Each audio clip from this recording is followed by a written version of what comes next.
Heads up. I'm very pleased to be joined with Dr. Mazen Hammoud, who is the Powertrain Calibration Manager from Ford. And first off, congrats on the development of the engine. And so far, it seems like a milestone of an achievement. Thank you very much. Our engine technology has been proven now to be best in class in terms of performance, drivability, emissions, and fuel economy. And our newest add to the engine lineup is our EcoBoost engine, which is the cornerstone of our sustainability strategy. Our sustainability strategy consists of short, mid, and long-term actions. In the short term, we focused on on getting as much efficiency as possible from the traditional petrol engine and implementing 6-speed transmissions to reduce the consumption. In the midterm, we are increasing the use of hybrids, adding plug-in hybrids and full electric vehicles, as well as rolling out our EcoBoost engine technology, not just in V6 applications but also in 4-cylinder applications to address a wider range of vehicles, up to 90% of our nameplates.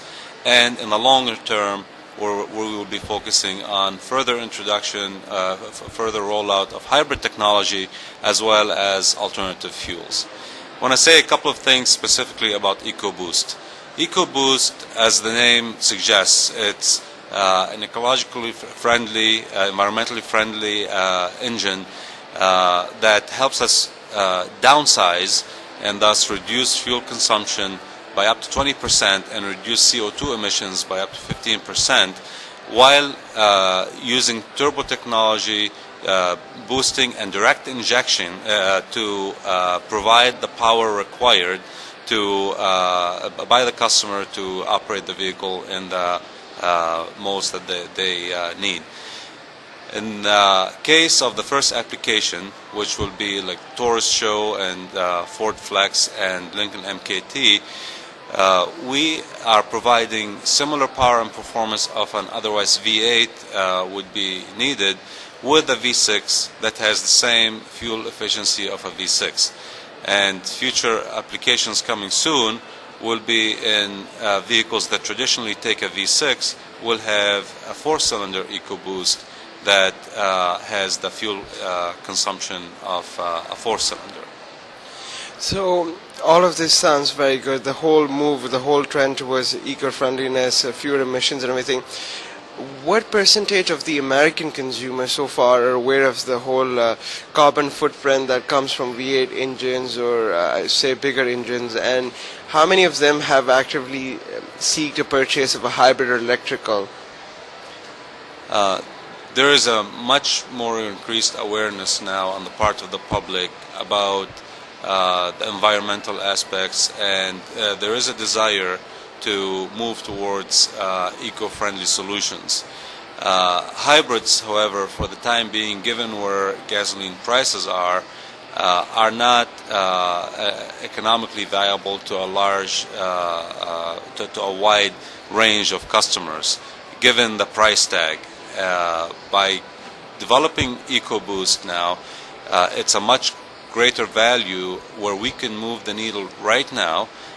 Customers will not compromise on performance and on vehicle usage patterns, and yet they will be saving fuel, as we mentioned, of up to 20%. So we feel that in the short term, it's a much more viable way of helping the customers get an eco-friendly application, as well as truly helping the environment by reducing the fuel consumption in volumes. It's a much wider penetration than you can achieve currently with hybrids, both given the demand as well as the battery technology where it is now and the supply of batteries. So, coming more towards home or the Middle East, where fuel prices are still don't dent your wallet, and I think everyone's accustomed to bigger engines, V8s, and everything. So, how do you alter the mindset of the Arab consumer towards going for something that's a V6 yet gives you the performance of a V8?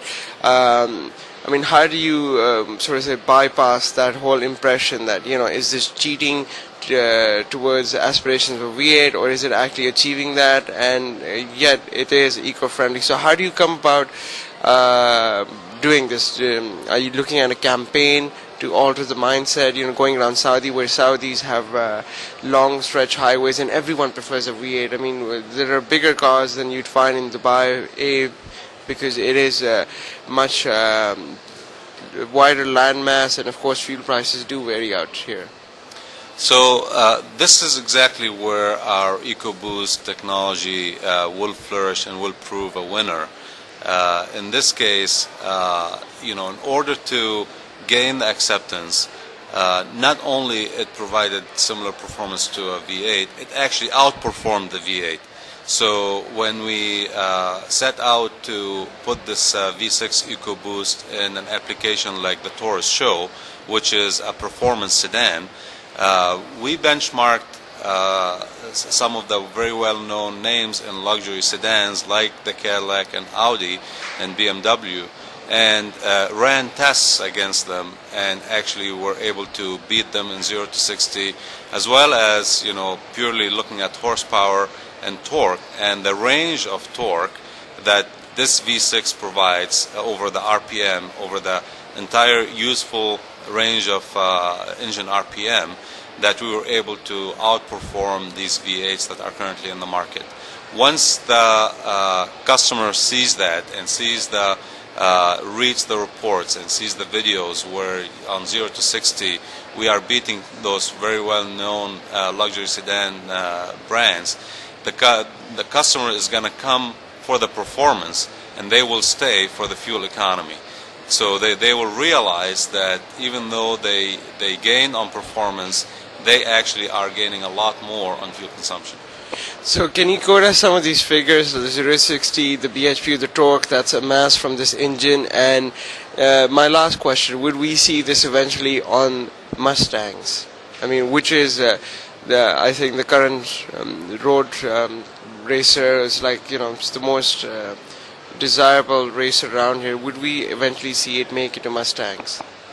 So the horsepower on the Taurus SHO is 365 horsepower, and the torque is 300 foot-pound of torque, 350 foot-pound of torque, and in terms of 0 to 60 miles per hour is about 6.4 seconds and less, depending on who tests it. As you know, we don't necessarily measure that and advertise it. There are magazines and enthusiasts that do this testing, and we have seen things below 6, and the range is wide, but truly performed what people expected from this size sedan. As far as the Mustang question, we listen very carefully to what our Mustang customers tell us and what they want, and the customer wants V8s in the Mustang. We're going to continue providing V8s and V6, and we will monitor again where the customer is going, and we do have the technology. If they ask us to put in things like EcoBoost, we will do it. For the time being, there are no concrete plans. We are sticking with the traditional V8 and V6 on the Mustang. Dr. Mazen Hammoud, who is the Powertrain Calibration Manager from Ford, this has indeed been a pleasure, and good luck with the EcoBoost. Thank you very much.